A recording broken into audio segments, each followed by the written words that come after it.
तो 30-30, 40-40 वर्ष सेवा करून सुद्धा तो शेवट त्याचं काय आहे, म्हातारपण त्याचं कुठं जाणार आहे? मुलं बाळं त्याला सांभाळू नाही तर नाही सांभाळू, पण आपल्या हक्काचं काय मिळणार आहे सर त्यांना? त्याच्यामुळे आता हे जर आम्ही आता आंदोलन केलेलं आहे, हे फक्त त्यांना पूर्व एक ताकद दाखवली कर्मचाऱ्यांची, 20 लाख कर्मचाऱ्यांची. जर आता आमची Everyone, please follow, like, share, comment, and subscribe the Samyak Kranti channel. Thank you.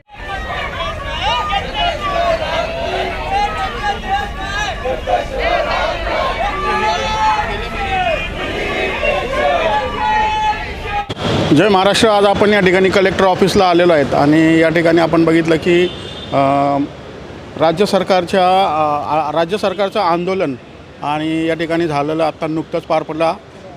शेकडोच्या संख्येने या ठिकाणी कामगारांनी भाग घेतलेला आहे.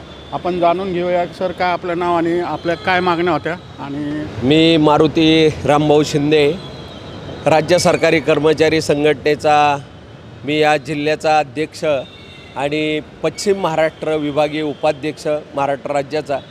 वास्तविक पाहता जुनी पेन्शन आमचा हक्क आहे आणि ती आमची म्हातारपणाची काठी आहे आणि त्या काठीचा आधार म्हणजे आमचं पुढचं जे म्हातारपणाचं जीवन आहे ते यशस्वी आम्ही जगू शकू. परंतु शासनाने त्याच्यावरच घाला घातला. आमची 2000 म्हणजे 1 नोव्हेंबर 2010पासून आमची जुनी पेन्शन रद्द करण्यात आली आणि नवीन पेन्शन चालू करण्यात आली, ती आम्हाला मान्य नाही आहे. राज्य सरकारी कर्मचाऱ्यांचं नेतृत्व करणारं भारतीय जे राज्य सरकारी कर्मचारी संघटनेचा महासंघ आहे, त्या संघाने मोठं या ठिकाणी जॉईंट मॅनेजमेंट काउन्सिल घेतलं आणि त्याच्या आधारे आपण संपूर्ण भारतभर सर्व राज्यांना असं ठणकावून सांगितलं, एक ठराव मंजूर करण्यात आला की आता कुठल्याही राज्यामध्ये कुठलंही आंदोलन झालं तर पहिली मागणी राहील, जुनी पेन्शन मिळालीच पाहिजे. आणि तो ठराव मंजूर झाल्यापासून 5 राज्यांना जुनी पेन्शन चालू झाली. पण दुर्भाग्य असं आहे की महाराष्ट्राने सुरुवात केली, त्याच महाराष्ट्राचं सरकार आमच्याकडे दुर्लक्ष करतं आहे.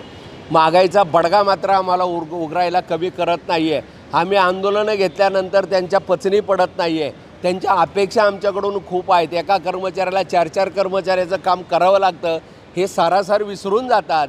पण ते एका कर्मचाऱ्याच्या पगारात 3 कर्मचारी खाजगीतले भागतात, हे मात्र वारंवार जनतेपुढं आणत राहतात. स्वतःच्या 5 वर्षानंतरच्या घेणाऱ्या पेन्शनी आपोआप विसरलेल्या आहेत. यांनी कुठंही हमाली केल्या, यांची मुलं कुठंही लिपिक म्हणून नाही आहेत मंत्र्या खासदारांची आणि आमदारांची. गोरगरिबाचा मुलगा जर कर्मचारी होऊन जर त्याचं कुटुंब सुखी होत असेल, त्याला दृष्ट लावणारे हे सरकार आहे. त्याच्या विरोधात आम्ही भांडत आहोत की आमच्या सर्व कर्मचाऱ्यांना जुनी OPS नावाची जी जुनी पेन्शन आहे ती आम्हाला पारिभाषिक पेन्शन योजना 1982ची ती आम्हाला मिळाली पाहिजे. त्याच्यासाठी आमचा लढा आहे. आजचं माझं कुटुंब माझी पेन्शन या सदराखाली आमच्या कुटुंबातले सर्व सदस्य या ठिकाणी या मोर्चाला आले होते आणि सर्वदूर संपूर्ण तालुक्यामध्ये जिल्हाधिकारी कार्यालयात आम्ही जिल्ह्याच्या स्तरावर आणि तालुका पातळीवर तहसीलदारांना आम्ही निवेदन देतो आहे की आम्ही येणारा काळ जो आहे, जो आम्ही 20 मार्च रोजी 2023 रोजी जो आम्ही बेमुदत संप आपण संस्थगित केला होता, तो पुन्हा आज निवेदनाद्वारे आम्ही ठणकावून सांगतोय, जोपर्यंत आम्हाला जुनी पेन्शन मिळत नाही आहे तोपर्यंत 14 डिसेंबरपासून 2023 या तारखेपासून बेमुदत संपावर आम्ही जात आहोत. ही नांदी या ठिकाणी आम्ही वाजवलेली आहे आणि खरोखर या सरकारला सर्वांनी जरी घेरलेलं असेल तर त्याच्यातला आत्मा सरकारी कर्मचारी की जो प्रशासन तुमचा चालवतोय, तुमच्या योजना तळागाळातल्या शेतकऱ्यांपासून गोरगरिबांपर्यंत नेतोय, तो कर्मचारी पिचलेला आहे. त्याला जुनी पेन्शन देणं फार क्रमप्राप्त आहे आणि त्याची बैठक कालच आमच्या समन्वय समितीबरोबर माननीय मुख्य सचिवांबरोबर झाले आहे. त्याचे विवेचन आमचे खांडेकर साहेब इथून पुढे करतील. पण आमचा एकच नारा आहे, जुनी पेन्शन आमच्या हक्काची नाही कुणाच्या बापाची. यामध्ये महाराष्ट्रातील सर्व राज्य सरकारी कर्मचारी तर आहेतच सर्व विभागातले, त्याचबरोबर संस्थाचालक, मुख्याध्यापक, शिक्षक, शिक्षकेतर आणि या वर्षीपासून नव्याने सर्व महानगरपालिकेचे, बेस्टचे, त्याचबरोबर PMTचे अनेक कर्मचारी या आंदोलनामध्ये सहभागी होतात. ही आनंदाची गोष्ट आहे. आत्ताच आमचे मित्र मारुती शिंदे सरांनी सांगितलं की सरकार झोपेचं सोंग घेतं आहे. आता आपण बघितलं, आमदार 5 वर्ष झाल्यानंतर त्यांना पेन्शन मिळते, 5 वर्ष खासदार झाल्यानंतर दुसरी पेन्शन मिळते. परंतु 25-30 वर्ष इमानी इतबारी सेवा करून मात्र आमचा कर्मचारी रिकाम्या हाताने सेवानिवृत्त होतो. ही दुर्दैवाची गोष्ट आहे. म्हातारपणाची खरी आधाराची गोष्ट जी जुनी पेन्शन आहे ती सरकार काढून घेते आणि म्हणून या सरकारला आमचा इशारा आहे. आज सगळ्या महाराष्ट्रामध्ये अशा प्रकारचा मोर्चा माझी पेन्शन माझं कुटुंब संपूर्ण महाराष्ट्रातल्या जिल्ह्यात होतं आहे, हा इशारा आहे. आणि त्या इशाऱ्याच्या अनुषंगाने परवा दिवशी त्या ठिकाणी मुख्य सचिवांसोबत जी बैठक झाली त्या बैठकीमध्ये सकारात्मकता दाखवली. परंतु आम्ही नुसत्या सकारात्मकतेवर थांबणार नाही. जोपर्यंत जुनी पेन्शन बहाल केली जाईल, त्याचा शासन निर्णय आमच्या हातात दिला जाईल, त्याच दिवशी तो कशा प्रकारे आम्हाला दिला जाईल याचा सगळा अभ्यास करून मग आम्ही थांबण्याचा विचार करू.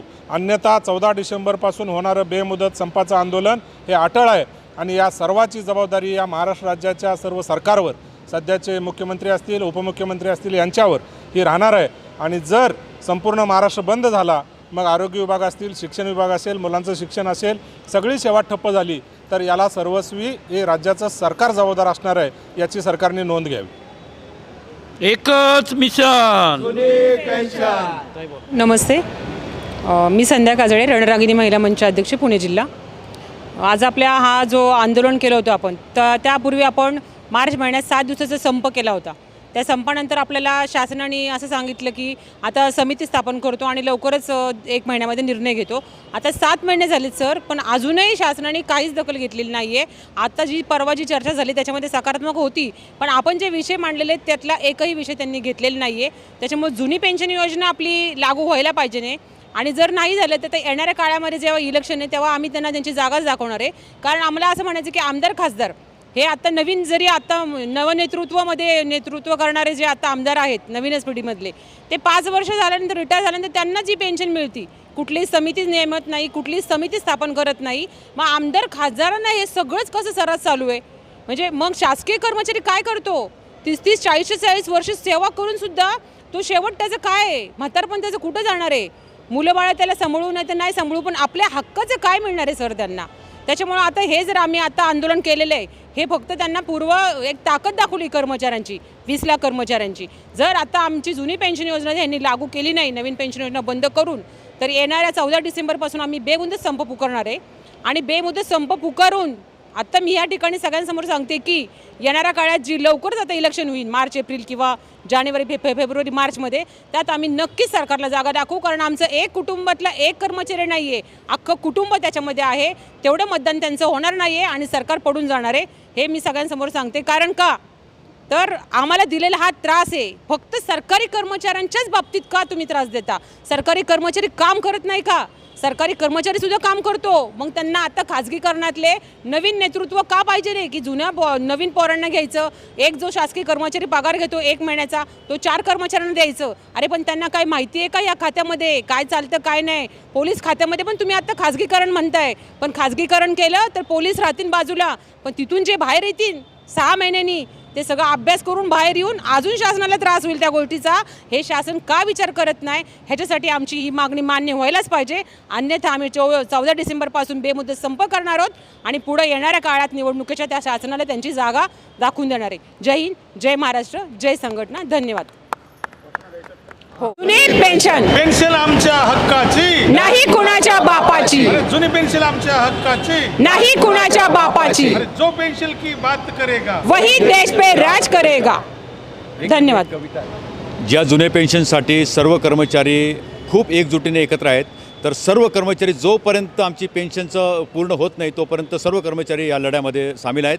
आणि बाबूजींची कविता आहे, ही कविता आपल्यासमोर सांगतो. त्या कवितेच्या माध्यमातून आम्ही पुढे चाललो आहोत. लहरों से डरकर नौका पार नहीं होती, लहरों से डरकर नौका पार नहीं होती, कोशिश करने वालों की कभी हार नहीं होती. नन्ही चींटी जब दाना लेकर चलती है, नन्ही चींटी जब दाना लेकर चलती है, चढ़ती दीवारों पर 100 बार फिसलती है. मन का विश्वास रगों में साहस भरता है, चढ़कर गिरना गिरकर चढ़ना न कभी अखरता है. आखिर उसकी मेहनत बेकार नहीं होती, कोशिश करने वालों की कभी हार नहीं होती, कोशिश करने वालों की कभी हार नहीं होती. क्या बात है. धन्यवाद.